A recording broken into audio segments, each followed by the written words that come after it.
Welcome to the 6th edition of the Times Techies webinar. It's a momentous occasion for us as we turned one recently, and I would like to take a moment to thank our readers, viewers, my colleague Sujit John, who's driving Techies, and to the rest of the team for making it one of the most widely read tech properties by the technologist and for the technologists. We started Times Techies to celebrate the rise of technologists and how a new generation of talented developers are creating solutions that's cutting edge. We meet the managements of several companies often, but we thought it was time to put the spotlight on developers, and that's how Times Techies has evolved in the last 1 year. We have Prateek Shukla, who's the co-founder and CEO of Masai School, as today's guest for the webinar. Welcome, Prateek. Hi. I also have my colleague Sujit John on the webinar. Masai School is India's first coding school. He started Masai School in June 2019 with the idea of reorienting the Indian education system from a degree-based to a skill-based system. He identified the need gap for industry-relevant skill sets rather than a college degree to ensure that the new working class is a job ready from day one. Prateek hails from Jaipur. He's an engineering graduate from IIT Kanpur. He specialized in material sciences and engineering. In 2013, immediately after his graduation, Prateek founded Grab House, a rental housing venture. Prateek loves to play poker and cricket. A passionate backpacker, he has visited 16 countries so far and has set himself a goal to visit 35 countries before he turns 35. Prateek will speak on pay when you earn coding courses in the context of the current financial crunch. Welcome to the webinar, Prateek, and over to you. Thank you so much, Shilpa, for the introduction, and it's a great opportunity to be here. Okay. Cool. So yeah, you can see it. Okay, cool. So we started Masai School. It's a transformation in education, and this is a big word. We keep on hearing about it. We keep on talking about it. But today, I wanted to basically shed some light on why do we actually need it. So I thoroughly believe that coding is going to become world's second language, and as we are looking around us, the food that we have ordered for lunch today from a platform, or the webinar which is happening right now, everything has been built by techies, and we are living in a time where our world is being transformed by technology. And if you see, people keep on calling it as Industry 4.0. Machines are being made on computers rather than factories, and they are being increasingly becoming more and more intelligent as the days are passing. So people who can talk to these machines and program are going to run the world, and that is something which I thoroughly believe in. So this is going to be the future, and in these unprecedented times, I think whatever we were anticipating, which is going to happen after a few years, is probably accelerated, and the need for becoming techies is going to be all the more further enhanced in the upcoming times. So that's what I thoroughly believed in. Prateek, can you be a little louder? Yes, sure. So let me talk to you about the state of the education system that we have, which is going to train these so-called techies and those who are going to create coding as the world's second language. So as we all know that India is the third largest education system in the world. We are having close to 60% of privately run education institutes in our country. 40% of them are still being run by government. We have over 6,000 engineering institutes. Every year, there are close to 30 lakh people, those who enroll for these kind of education institutes, and around 15 lakh engineers graduate every year. So that is where our capability is, and that is what the existing education system is right now. But there is a sad part which is associated to it, that around 80% of the people can't get a job in their core domain. There is a news which is floating around since quite some time now, and the number has not tweaked at all, which is 95% of computer science engineers can't write a single line of code, and that is something which is actually very very shocking, and something which is happening around us, but we can't do much about it as of now with the existing education system. And 48% of our engineering graduates remain unemployed. So these are all the news that you keep on seeing around you. And I just wanted to shed some light on why is it happening. The reason for that is that our population have increased dramatically, and because of that, the demand for education institutes have also been phenomenal. But because of that, the cheap productization of education is something which is happening around us. And in the education institutes, the curriculum is outdated. Even the best of the best engineering colleges in our country have their curriculum outdated, and it is something which is not getting changed in over a decade. When you know that technology is changing with a much faster pace, but still the curriculum is still outdated. The faculty does not have any kind of industry exposure. So you take any institutes, and faculty usually comes from a very academic oriented background, but they don't have industry exposures. Focus on theoretical learning is the most important element which is happening with the education system. And I was very surprised when we started Masai School. uh, there are so many engineering graduates and computer science engineering graduates, those who keep on applying to Masai School, but they don't have laptop. They finish their entire degree without having a laptop, and that is something which is the sad part of this system is. And most importantly, there's no quality control.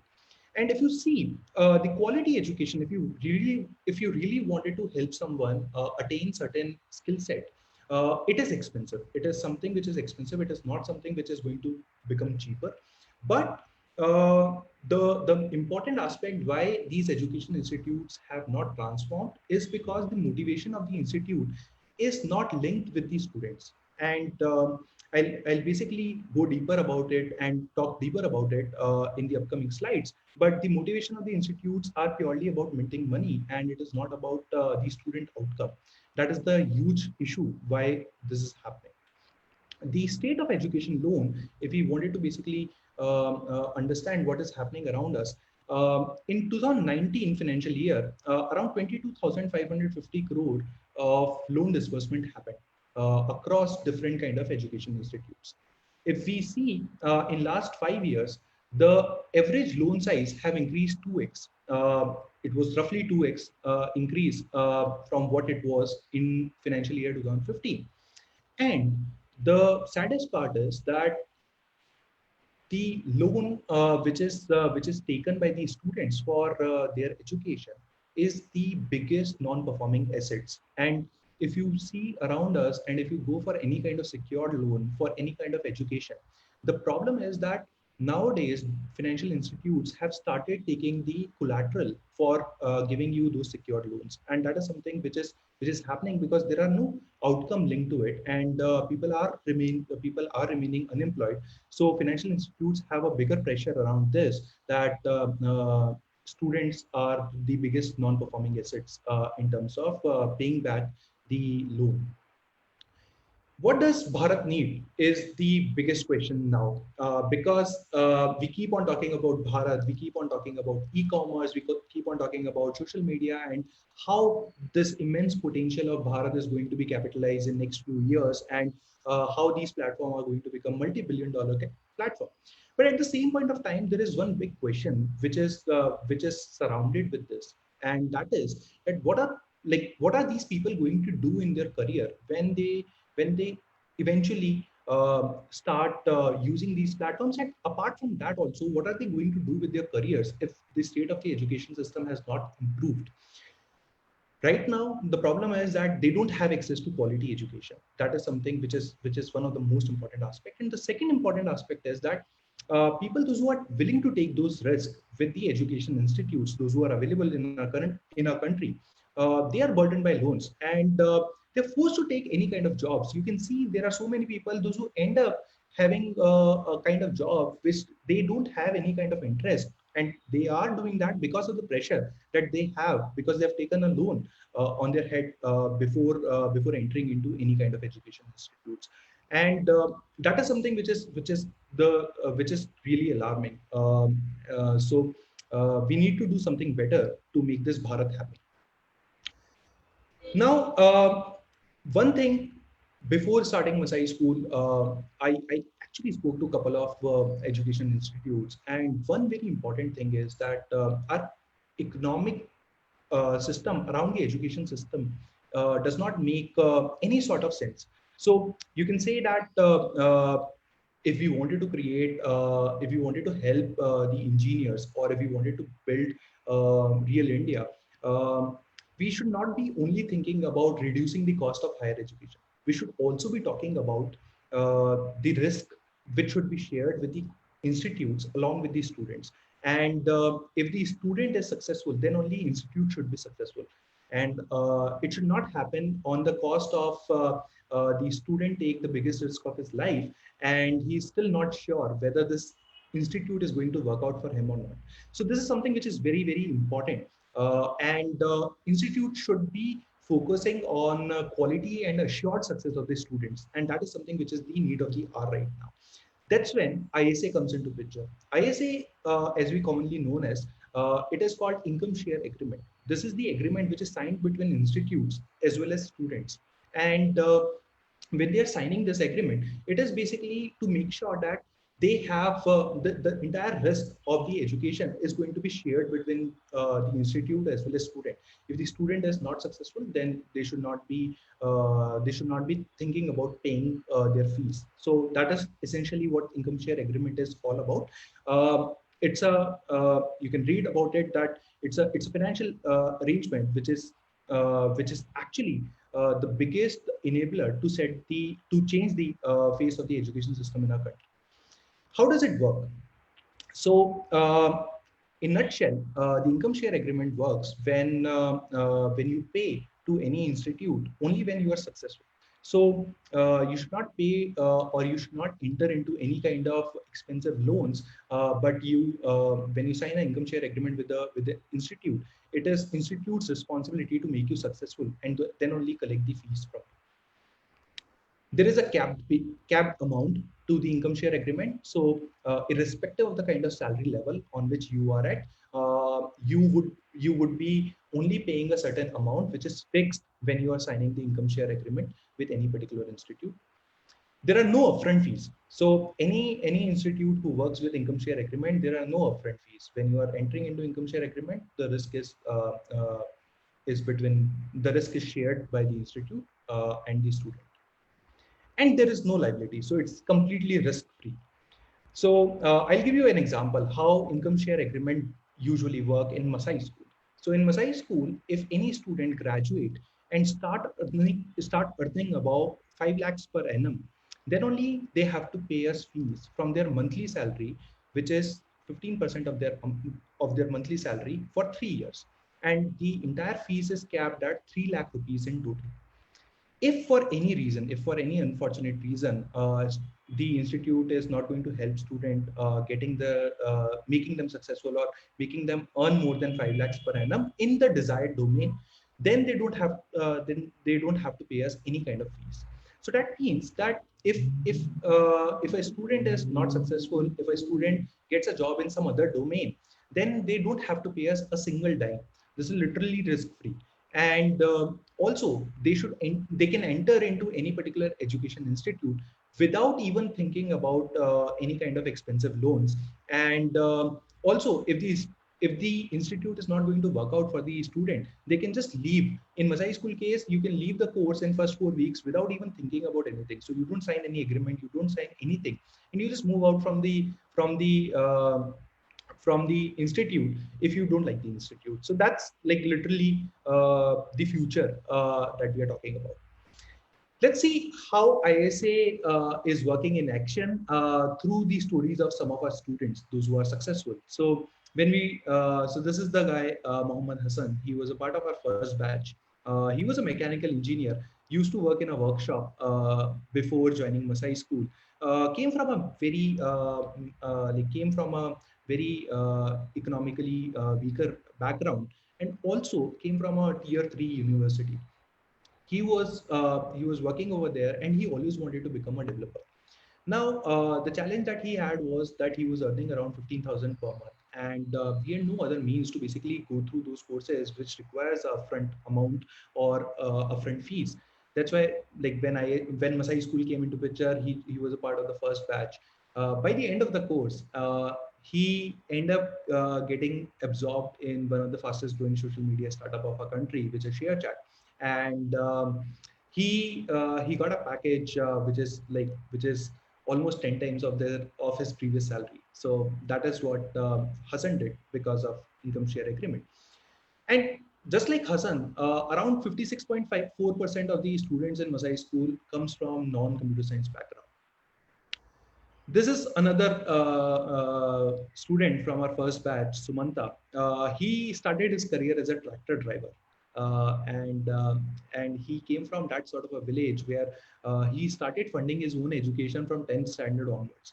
So he went into several kind of jobs. He was in call center, he was a delivery executive, he was in operations. He worked everywhere, and eventually he always wanted to become a programmer. That's when he joined the first batch of Masai School, and he was one of the first few guys who got placed on our probably day two placement. And he got into Rev Sales, which is a SaaS startup, and based out of Bangalore. And similar to him, there are around 68.31% people, those who join Masai School, come from those non-metro and tier 2, 3, 4 cities in our country, and some of them from villages as well. So let's talk about one more case, which is Karthikeya.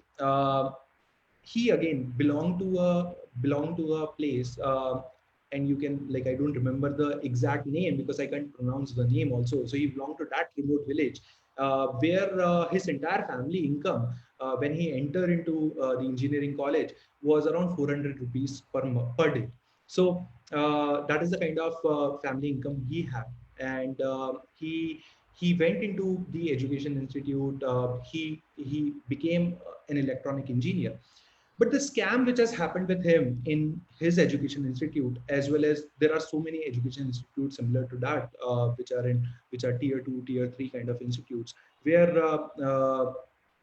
he was asked to pay fees to sit for placements. Now imagine a scenario where a guy who has worked and became an engineer by paying fees by paying fees upfront, and in the end he end up becoming, like, he has to, like, and everyone around us, those who go to engineering institutes, like, parting some of them, those who go for research, many people wanted to get into jobs when they're going into any education institute. And if an institute is asking you to pay money to sit for placement, that is something which is unethical, and that is something which has happened with him.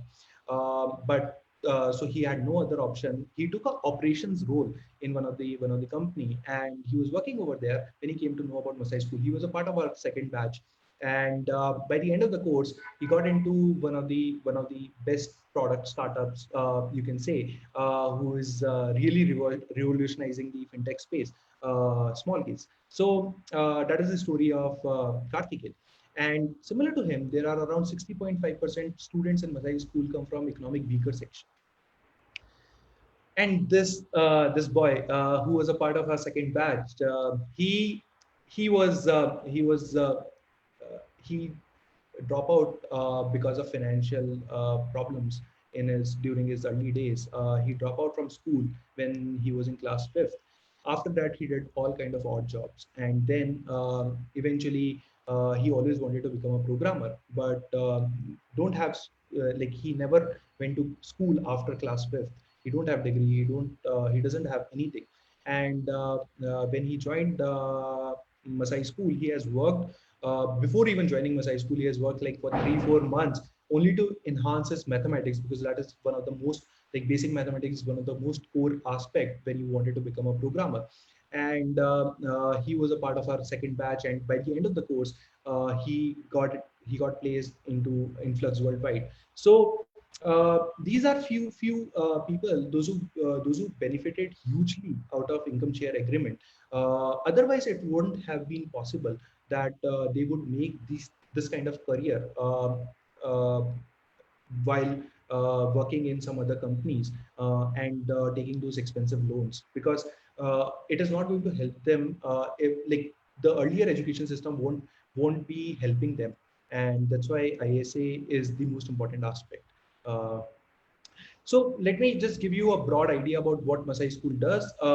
We basically have different programs. Some of them are full-time programs for people those who wanted to start learning programming from scratch. And we don't look for any kind of degree or any kind of background. We are a diverse and inclusive school where we have students from all kind of background, and also along with it we have people those who have very high motivation to learn and earn. So if you have that high motivation to learn and earn, then Masai School is the place to be in. And we have part-time courses for working professionals, those who wanted to basically upskill themselves. We don't charge any upfront fees, and we basically, the ISA is going to kick in when a student start earning about 5 lakhs per annum, and if they earn less than that, they don't pay us a single penny. Just a second. Yeah. So one important question which we keep on hearing when we are talking about income share agreement, that how income share agreement is different from loan, and all those loan related aspect. How is it different exactly? So ideally, a loan is taken before starting the program, therefore implying full commitment to repayment, and that is something which is always the case, that you take a loan before starting any program. If you are entering into education institute, you take a loan before that, irrespective of the outcome. So whether you will end up becoming engineer that you desire to become, irrespective of that, you take a loan, and you have to pay the fees. You have to pay the loan amount once you graduate. So that's essentially how loan works. But ISA, it's completely different, as we have discussed. Then in Masai School case, ISA is being signed only after completion of 4 weeks. So you always have that liberty to choose whether this education institute is really right for you, or whether this whether programming field is really right for you or not. So this is like, you always have a look up time to basically understand whether this is really going to work out for you or not. Loan has to be repaid whether you get a job or not, versus ISA, you only pay when you are successful, when you start earning above a threshold amount. And also one important aspect is that ISA always work when you get a job in the same field. So let's say you enter into a coding boot camp, and you learn programming, and you sign the income share agreement. So it is only going to work out if you get a job into the coding field, or into the tech field. If you get a job in operations, or if you get a job anywhere else, you don't have to pay. ISA is going to be revoked, and you don't have to pay anything. So it is majorly about how is the entire institute is aligned uh, with the students outcome. So that's how it is broadly different from loan. So this is what in last 1 year, since we have started Masai School, I think we have been able to impact so many life of students as well as their families, and we were fortunate enough to impact so many lives in just a year time. And also in this last 1 year, we have realized that nothing more is more fulfilling if you are helping those young bright minds of a country reach to their chosen goals. And that's been the journey of Masai School so far. And but we keep on calling that we are still in day one at Masai School journey, and we have a lot of impact to make in the upcoming years. And as proudly we are, like we are saying, as proudly we can say that we are building for Bharat, in Bharat, and definitely with Bharat. So that is what we always wanted to build, and that is what we are doing right now. Yeah. Thank you, Prateek. That was really insightful. And thank you for taking us through what Masai does and the business model.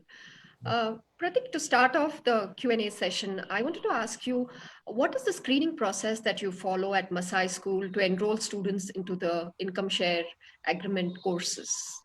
Yeah. So the entire admission process that we have created, it is all so we don't believe in the predetermined knowledge that you have. So if you come from any kind of background, some people always have an edge that they come from a really good background and they have some predetermined knowledge. So what we do is basically you come to Masai School admission platform, and we first of all train you for our test. Then we test you, and if you qualify for the test, then only we take the interview and then we absorb you in the system. So it is all about bringing that quality education to everyone and leveling the playing field. And it is a very basic teaching. So it is about basic aptitude as well as basic mathematics that we teach to all our students, and then we test them out on that. Right. And how long is this process? So this process is again, you have your own comfort to decide, like to decide the date on which you wanted to take a test. So you can take, let's say, 15 days time to learn those things. You can take probably 2 days time also. So depending on the learning capabilities of each and every person, which is different, you can take your own sweet time to prepare for the exam, and then the exam happens. So some people take 2 days, some people take 20 days, depending on individuals. Individuals, yeah. I just wanted to tell the viewers the chat box is open, so do send in your questions. We'll ask Prateek those questions. Prateek, I just wanted to also tell you, we've written about this income sharing agreement kind of model. Couple of big stories, and we can track how well a story has been received, how many people are looking at it, and I can tell you income sharing agreements are like real hot. The number of views that we get for that kind of story is just, the model itself is some ways unbelievable for me. It's exactly the kind of thing anybody would want to do. Why pay up upfront and you're literally guaranteeing a job? I wanted to understand, how sustainable is, in an environment, particularly like now, jobs are becoming a concern, even though digital demand may still be there and companies will be moving to digital transformation all the more. But right now, there's a crunch, financial crunch. Yes. There could be job issues. Yeah. Can you still, the model is still manageable? Yes. So basically, yes, there is an investment which is required from the institute before starting the income share agreement, just to make sure that you have the quality people around, and you basically, because you are obviously going to get the money or get the revenue when you make students successful. Okay, so obviously there's a investment, and that's why the sustainability is something which is depending on how successful you are as an institute. Okay, so if you have like 100% placement back to back, or if you have those kind of numbers going on, then it is always sustainable.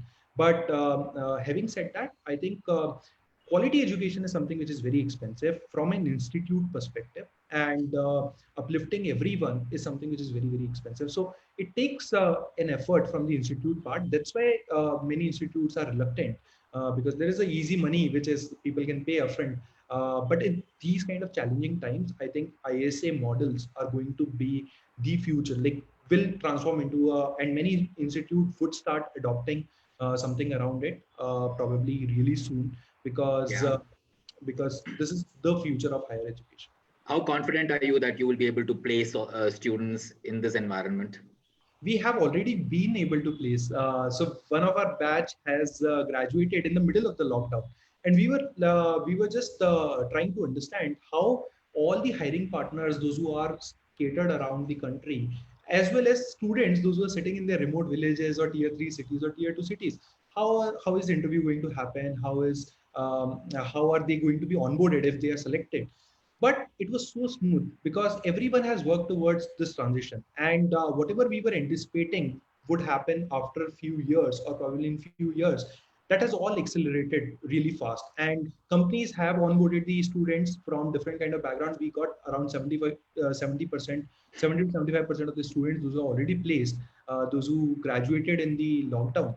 And they are also now working with the companies. So companies have also worked towards onboarding new individuals, as well as the students have also put an effort to enhance their communication skills and other things, so that they would be relevant in the remote working environment. Can you name some of these companies that are hiring from you? Um, so Rev Sales is one of them. Sorry? Rev Sales is one of them. Yes. Those who have hired.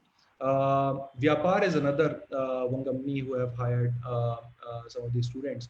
ShareChat has also hired student from us, and this time there are a couple of other startups, those who were a part of positive, like those who are getting some positive business during this COVID time. So Sarthi have hired some students, Jinani have hired some students. So there are different kind of companies, different product startups, those who have absorbed our students. Mostly product startups. I mean, what about the Infosys, Wipros, or the Facebooks, Googles, and all that? Not Not that. exactly. Not exactly. It takes No. some time to do this transformation of remote working over there. But Okay. yes, they are also adapting to it really, really fast. So I heard TCS have completely moved to working from home in these challenging times, and that is something which is probably going to become the future, especially in the tech world. Prateek, if you Shilpa? can talk about how many students do you enroll in a batch? And second, if you can, from your first batch to now, how has the average salaries moved? Okay, so the number of students that we enrolled, there's no cap to it. Basically, we don't decide the number of students that we definitely wanted to take. This is a slight difference between the education institute versus us. We are only going to take students those who are qualifying our test and qualifying the interview stages. So every batch has a different number of students. In the lockdown, we have started our biggest batch, which had 93 students. So they were a part of the course, and they are all onboarded remotely and started learning remotely. Uh, so that is the case. From the average salary perspective, I think because of COVID situation, the average salary has come down for the recent batch. The previous batch, we had the average salary of around 6.9 lakhs per annum. But now, since overall student, those who have graduated so far, the average salary stands at 6.6 lakhs per annum. Okay. Prateek, you say, did you also say, I mean, do you only do coding, or, I mean, since soft skills are a big part of recruitment now and all that, Yeah. skills that somebody needs, is that also part of your course? Yes. So we invest 100 hours in 7 months on soft skill development earlier. But now with COVID situation, after post-COVID and seeing people working remotely, we have increased that 100 hours to 500 hours. So now we are all the more focusing on soft skill, and not just soft skills, but the way you are going to communicate in teams, the way you are basically writing anything, the way you are expressing yourself. Everything is very, very important now with COVID situation or with working remotely. And people should understand all those productivity tools as well as all those communication tools. They should be able to utilize it really well. So that is something which is a core focus area now. Now we have 500 hours on soft skill. Right. Prateek, if you can talk about the legal standing of ISAs, right? So when does it get enforced, both from your side, from Masai School, as well as from the student side, Yeah. also in terms of the payback clauses? Yeah. So in the legal enforcement of ISA in Masai School happens after 4 weeks, where first 4 weeks is a lookout period. You can just drop out at any point of time, and after 4 weeks, then you enter into the agreement. Uh, by the end of the course, if you get, let's say, 5 lakhs per annum or above, then only this is getting executed. Otherwise, you sign the income share agreement, it is with us. When you start earning above 5 lakhs per annum, and we keep on supporting them for with the interviews, with bringing more and more hiring partners. So right now, these students, those who have graduated in the middle of the lockdown, there are some of them those who are still remaining. We are conducting interviews for them. So there are hiring partners, those who are coming in, taking the interviews and other things. So I think we keep on helping our student till the time they become successful. That is the whole philosophy of Masai School. Even if it takes 5 months, even if it takes 6 months, irrespective of that, you need to keep on investing on student till the time they are successful. So we keep on doing that. But if somebody does not pay after, committing to do it, Yeah. can you take legal action? So we take, if there is a breach in the income share agreement, we take the security collaterals from the students, which is in the form of undated check. So a student has to give us undated check of 50,000. There are 3 checks that he has to give, and there are 2 checks which comes from student account and 1 check from parents account, uh, and that is like undated. It is never going to be used until unless there is a breach in the income share agreement. Although it is still lying in our cupboard and it has never been, and I'm Never been used. not never going to be used. So it is going to be returned back to the students. Okay, just wanted to clarify something. I mean, do you focus on students who are relatively poor or from remote areas, or some rich Bangalore kid can also There join? are some of the rich Bangalore kid and some of them, those who come from good financial background, are also part of the course. So it doesn't matter. Like the most important thing which matters is that do you have enough motivation to learn and earn or not? If you have that motivation in you, and that is something which we sense in the entire admission process. If that is there, then we take that individual, irrespective of the background. So Shilpa? Yeah. Is there a small percentage of the CTC that you collect as fees, or it's just the agreement that you sign? no, CTC is not linked to the income share agreement. Whatever CTC you are going to get above 5 lakhs per annum, it is not going to affect your capped amount. So the capped amount is 3 lakh rupees, and that is the final amount that you need to pay. Either you can pay it in a period of 3 years. If you get a salary of, let's say, 10 lakhs per annum, okay, then obviously you will pay more amount and you will finish your ISA contract in 2 years' time itself. So the capped amount remains same, irrespective of the CTC amount that you get. Right. There's this question from Anant Jain. Can you also, you kind of mentioned it, but anyway, can elaborate maybe. Can you also discuss around the figures specifically for pay packages for non-CS students, and any major causes for the delta present there? So I don't have the numbers ready right now with me, but I can tell you that overall the average package in Masai School is around 6.6 lakhs per annum as of now, as on date, and around 56.4% comes from non-computer science background. And majority of the people, so all the toppers in Masai School across every batches are from non-computer science background. That is something which is really? Yes, all the toppers of the batch, those who got. What do you think is the reason for that? So see, important thing is that they never got that. They always were passionate about computer science, but never got that opportunity in life to learn more about it. And another important thing is that what we have seen fundamentally a difference between computer science individual versus non-computer science individual is they start from a clean slate.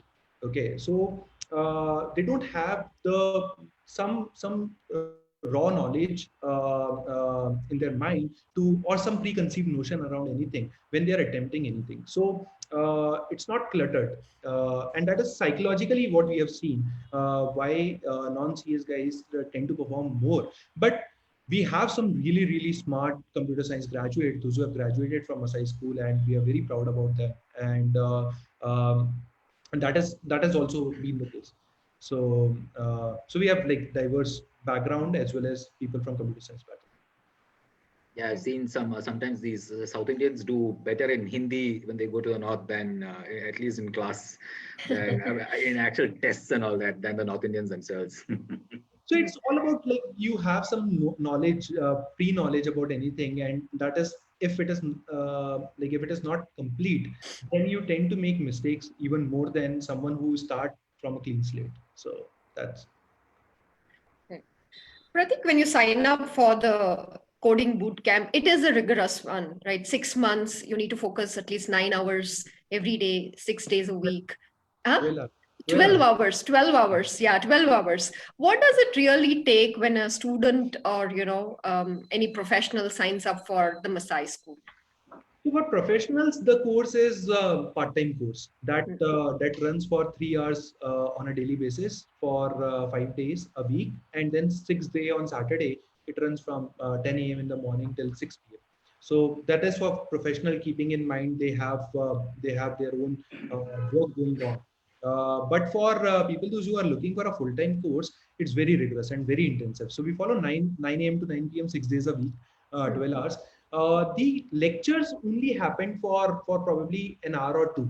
Okay, and the remaining hours involved in practicing or probably coding. So our students usually code for at least 7 to 8 hours a day minimum. So that's like they practice so much, and it is all a part of deliberate practice as well as spaced repetition that they end up becoming really good programmers. Yeah. Okay, there's this question from Manas Nahak. Um, can soft skills give an edge to non-CS students over CS students in software jobs? Uh, Soft skill can actually help you in the presentability part when you're attempting for the interviews. It is going to help immensely when you're working in teams, when you enter into the company. But usually the tech interviews which happens is majorly focusing on tech skills, and you need to have you if you have tech skills and you're not probably a good communicator, then you end up losing the chance. Versus if you are probably above average in technical skills and have a good communication skills, you will enter. So yes, there is a but it is not relevant from computer science to non-computer science background. It is relevant from the way you are attempting those interviews. So above average technical skills plus good soft skill is going to crack the job versus high tech skills and poor soft skill. Okay. So that's because essentially you are going to work with teams. You are not going to be an individual contributor. So this is one thing which is, and if you're motivated, people believe every company believes in one thing that at SD1 or junior dev level, you should be learning all the time and you should be self motivated around it. So that's one essential thing. Shilpa? Pratik, we have a question from Alan Christopher. He wants to know there are other career options as well after learning coding. Does Masai School provide career options in other fields? Other fields we don't. Basically, right now our entire focus is on, earlier it was on full stack web development. Now we are starting one more course around Android development. That is again programming. One course which we are starting in August, which is on UX design. So that's one interesting field which we are starting. But once you graduate from Masai School, ISA is going to be ISA is going to be executed when you enter into tech jobs. So there are no separate career paths or other things because you sign up for something like this, and you have to end up into a tech career only when you are graduating. So this is something which you make up your mind and you work towards it. So apart from programming, we don't like our students don't usually go in any other field. At one level, it sounds such an attractive proposition. I mean, what restricts you from expanding more? I mean, is it that the demand is really not there, or is it a issue of, I mean, ensuring that your people who go through your course get a job and all? See, before scalability, we always believe in scalability.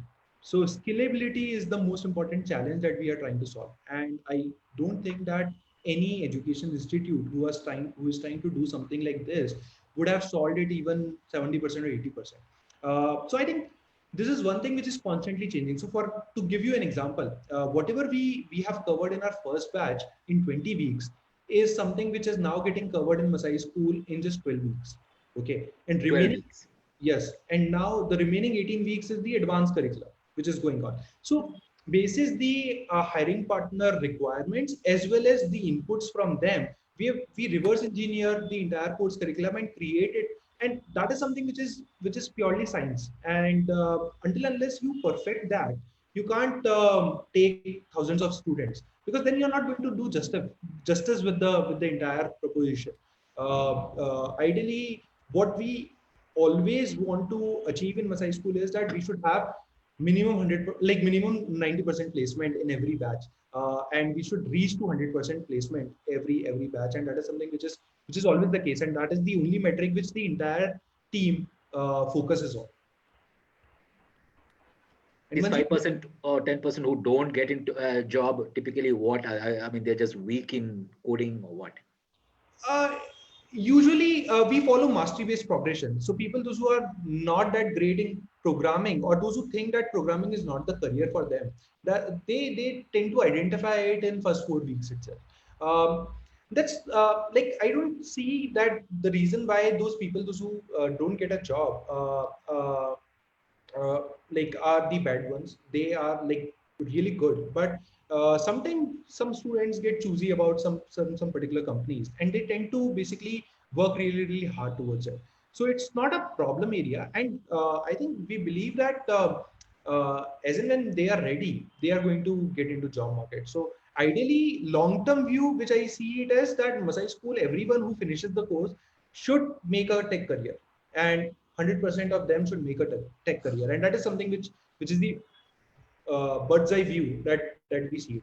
It might take some time, and because of COVID situation also things have slowed down a bit, but ideally people those who finishes the course would get placed. That is what our If they take a year, let's say, to get a job, would you still charge them, or how does it work? yes. So ISA is valid for 4 years. Okay. 4 years. Yes. So if in any time in 4 years you enter into tech jobs, and you start your tech career, which is paying more than this, then your ISA is going to kick in. Okay. So Okay. that is, if you start your career somewhere else, then ISA is not You good. don't. Yeah. Shilpa? Prateek, can you take us through how does ISA have an edge over taking a course on MOOCs? I think upfront payments versus like versus ISA. I think the organization which follow ISA really well are the one those who have created their entire DNA in a way that everyone focuses around student outcome. So literally breathe in, breathe out. They're thinking about how can we make these students successful. Versus upfront payment, you tend to develop when you become like slightly bigger. You tend to develop that sort of a thinking that probably we are getting money, we are getting fees and other things, and you don't need to constantly innovate as well as work towards student success. So as long as you as long as there is a upfront payment and there is a outcome associated to it, otherwise the upfront payment is going to be refundable. Nothing like it. So I think if companies are if in MOOCs people are doing that, and if the payment is refundable if you will not get your desired outcome, then I think it is going to work really well.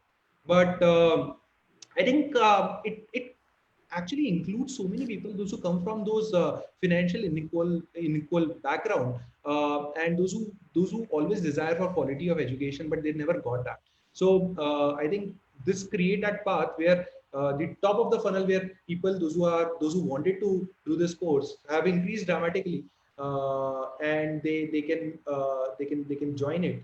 That's why it has more advantage than upfront payment. Like there are so many, like I don't know, even if I would have been when I graduated from IIT Kanpur, I would have paid for any course which is paying, let's say, 2 lakh rupees or 3 lakh rupees upfront. Like I can't afford it, so I wouldn't have opt for it.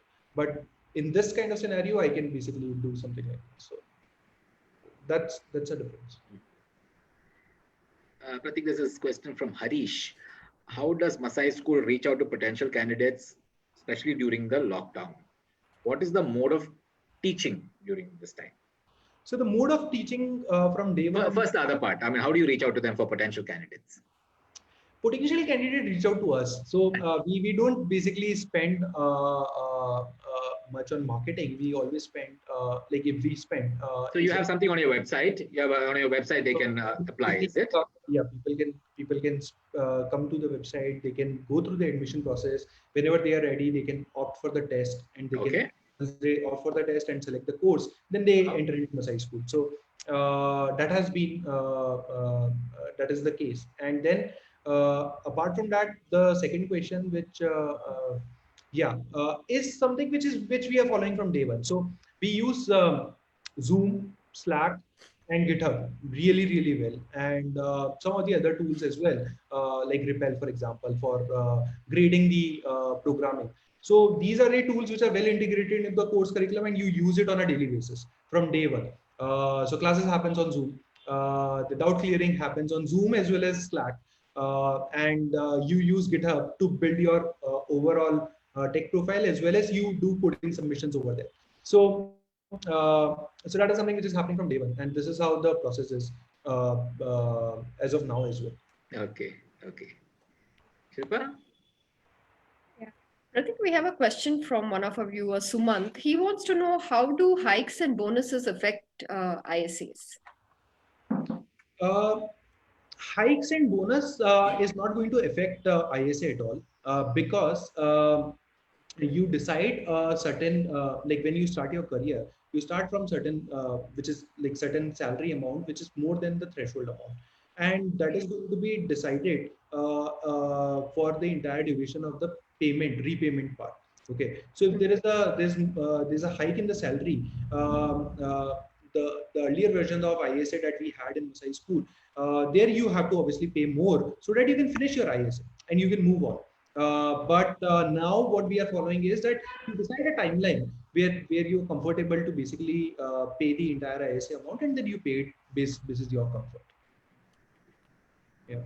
So it's like probably 30 months is the timeline. I start my year at 10 lakhs per annum, and I opt for 30 months timeline. So you pay it accordingly.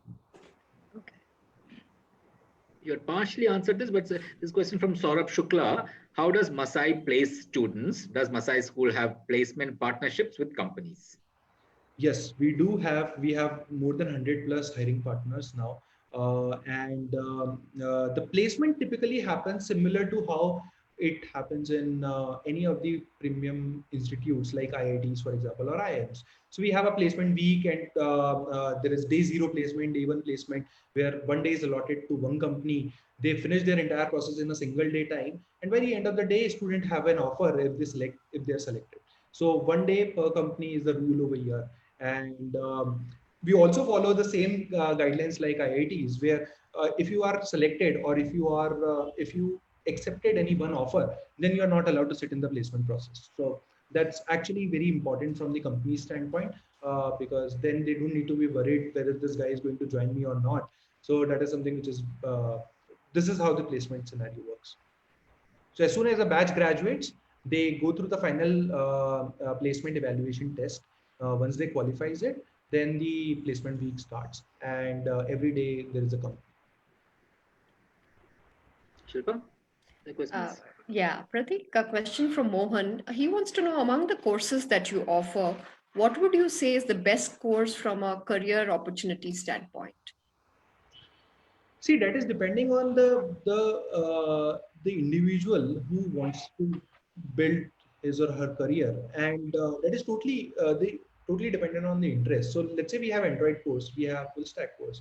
Someone who really wanted to enter into Android field, and wanted to basically explore that field, should opt for something like that.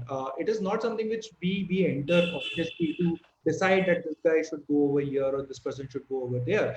I think students are the best judge for themselves, and they nowadays they are way smarter than what we used to be during that time, and they are the best judge for that. There's so many online material to understand what is going to be the future outcome for that particular field, so they can decide for themselves. And if even in that case, if they're not able to decide, first 4 weeks is free in Masai School. So you can just come over here, explore it, and if you like the field, then you can basically continue your career. Otherwise, you move to other course. So that's not a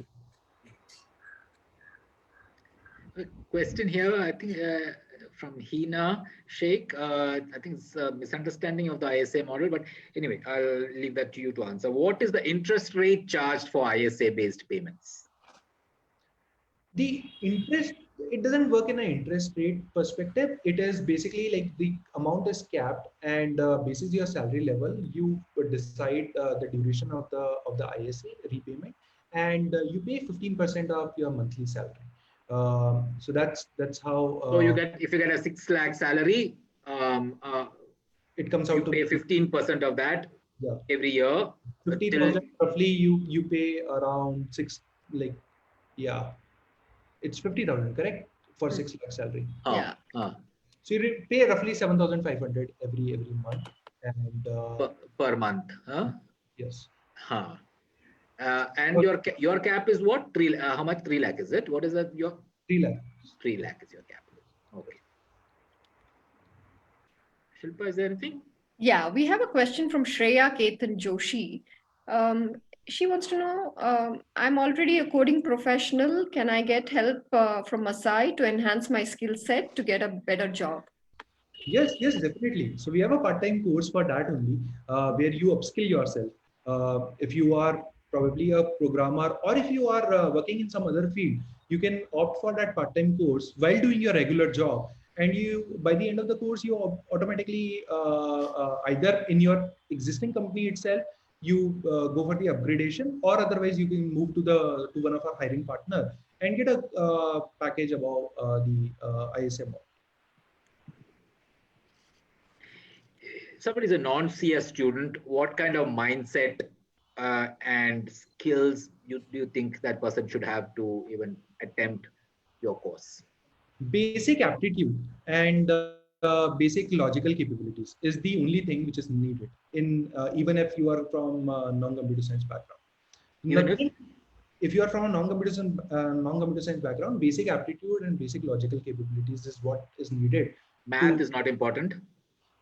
Basic aptitude means that basic mathematics. So 8th, 9th level mathematics, not the calculus or something, but you probably need to understand that how usually ratios and proportions work, how usually permutation combination works, how probability generally works. So these are like basic 9, 10th, 8, 9, 10th level mathematics, which you need to understand. And you need to have basic logical capabilities as well. So your logical aptitude should be also average. If that is the case, then you can become a programmer. What roles have you found companies hiring your folks for? So they are hired as front-end developers, back-end developers, full-stack developers. They are hired at different level. Yes. Okay. Would you think the companies would be training them again, or they are pretty much ready on day one? Yeah, so ideally the whole idea about Masai School is that you know what is needed for anyone to start their career from day one. And obviously, like SD ones, when they join any particular company, like be it any product startup or be it any company, they would be in the start they would be working on smaller things. Then they start developing. Once they get a hang of it, then they start building bigger stuff. So that's always been the case. So people are absorbed similar to at the similar level, just like how people in those companies are absorbed from IITs or other places. So that's a similar starting point. Okay. There's no different starting point. Yeah, we have a question from Prateek Saurabh, and he wants to know how Masai School is helping students in improving other skills besides the coding that they would enroll for, and how does it really help them with better career opportunities? So see, overall skill set, we in Masai School always believe in holistic development. And by holistic development, I mean that a person who is coming out from Masai School should not only have really great or good technical skills, but also apart from that, they should have really good, like they could be a really good communicator, as well as they should develop their mindset also, like they are entering into the programming field. So we work on, like in the entire journey, there are different things on which we work on. So on a daily basis, we work on soft skill along with technical skills. Then we have projects which happens in collaborative environment where you develop skills where you can work in a team. Then we have in the morning, we are just starting now one important, one very interesting thing, which is that our scrum starts at 9 a.m. in the morning. And at 9:15, we are starting a guided meditation session for all our students. So they can start from 9:15 to 9:30 by having that mindset of or developing that focus part, so that for the entire day they can work on in a uni-focused manner. So these are all the things which is like in the entire process of Masai School. All these skill sets are the thing. Like all these things are something on which we work on, so that we present a complete package to the companies, those who are coming to the campus for placements. And see, companies are also pretty smart. So if you have some red flags in your resume, like let's say, for example, you come from a non-computer science background, or if you have some gaps in past few years where you were just doing something or probably preparing for IAS and other things, why should they be taking you at the similar level from a computer science background guy who comes from a premier college? So they obviously increase the bar for these students, but our students are like battle ready engineers, as we call them. They basically go over there and they crack those interviews. So I think that is what the entire process is all about, and the way we structure our curriculum, that they became ready for all those kind of questions and interview, or even for the job as well. They get prepared for even the hardest of the hardest interviews. So There's this question from Anand. I've not understood myself because something on your LEAP program. Which top tech companies are you specifically targeting in your LEAP program initiative? So there are few companies, those are already are. What is a LEAP program initiative, Prateek? Yeah. So LEAP program is the program where we are going to select by the end of the course. So we have a 7-month course, and after 7-month course, we pick certain students, those who are best performers in every aspect during the entire journey of the course. Those who are very disciplined, those who are self-motivated, as well as those who are really good performers and consistent performers. So we take them after 7 months for a 3-month program where we enhance their skill set to a next level and prepare them for jobs which are paying more than 15 lakhs per annum. So the hiring partners that we have, or the ones that we are onboarding, are absorbing SD1 at 15 lakhs per annum or above. So they are the ones, those who are going to be of like these students would be sitting in those interviews, and these students, those who enter into LEAP program, they are going to they skip the regular placement and they just prepare for 3 months for those companies. So that's one thing. But it's the first time you're doing this? This is the first time we are doing this. Okay. Yes.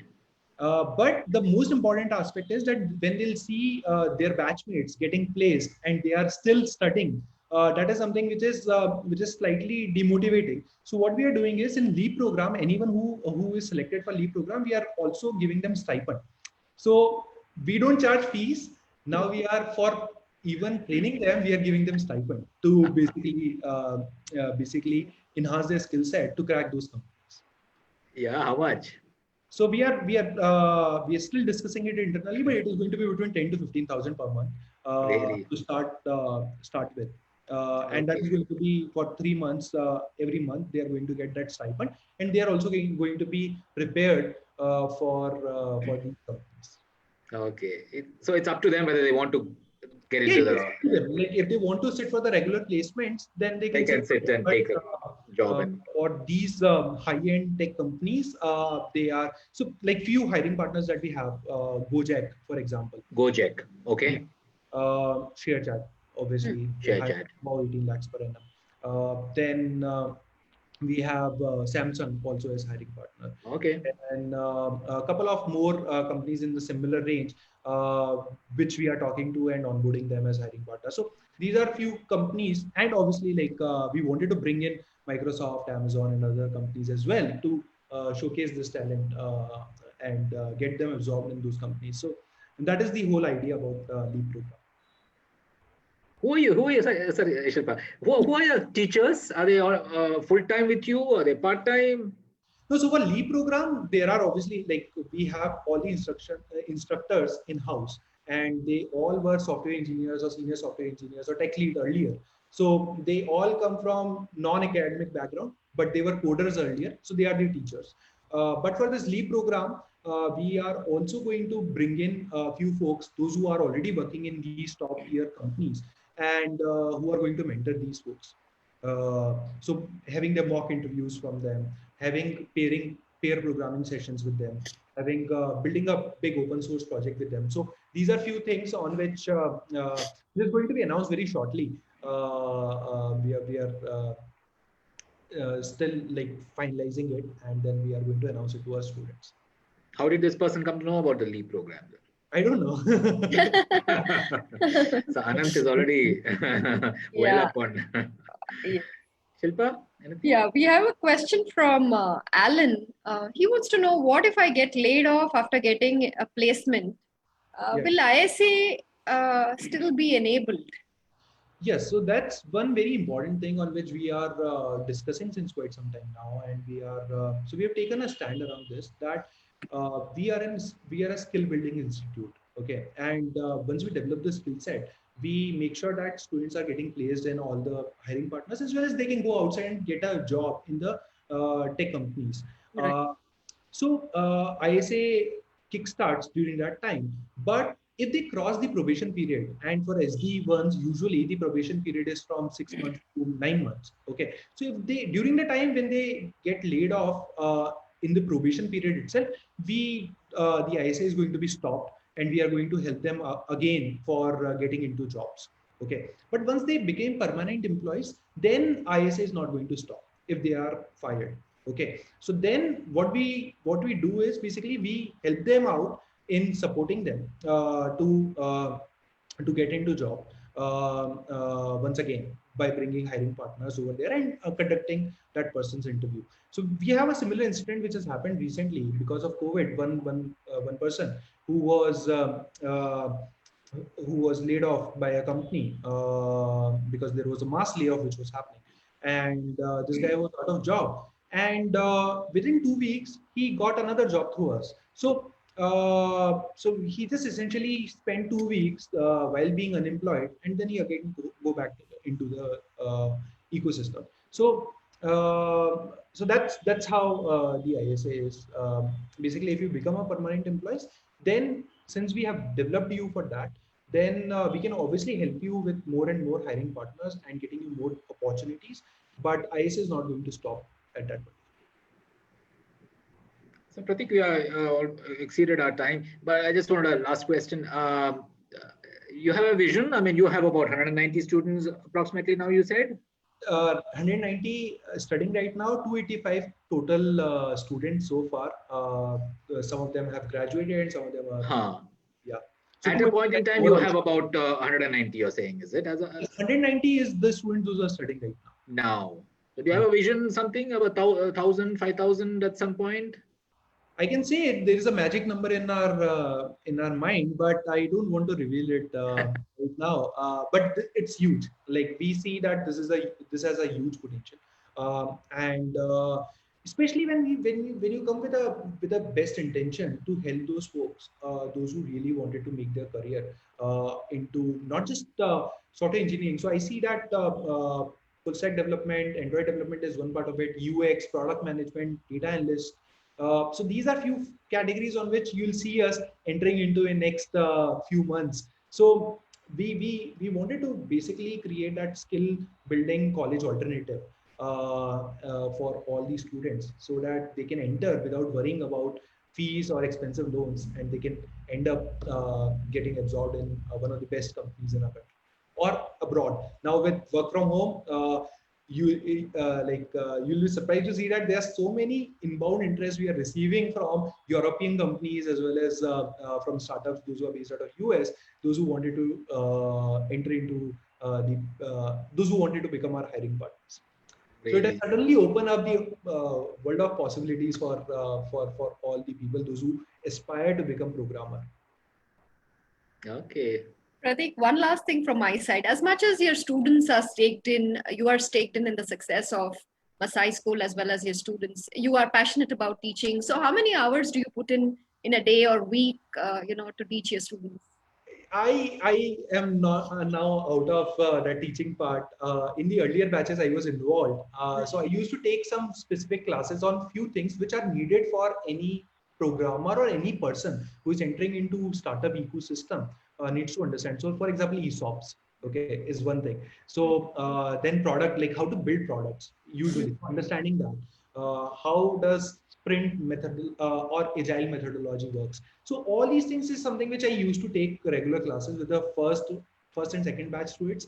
But then because since we have grown oversized and we have now specialized people, all the more specialized people, those who can do that task, they are now onto this. But I still, so now I'm basically, whenever I get free time, I tend to spend some time with our mates kid to teach them or to people around those who are like those who can't get those quality education. But sharing the knowledge is something which is the most important aspect. So I do that. Right. Yeah. Thank you, Prateek. It was really wonderful chatting with you and, for sharing your insights and doing a deep dive on what income share agreements mean and how do they work in the real world scenario. Thank you so much for your time and wishing you all the very best. Thanks, Shilpa. Thanks, Suji. Yeah, wish you all the best, Prateek. Thank you so much. Thanks a lot. Yeah. Thank you. Bye. Bye.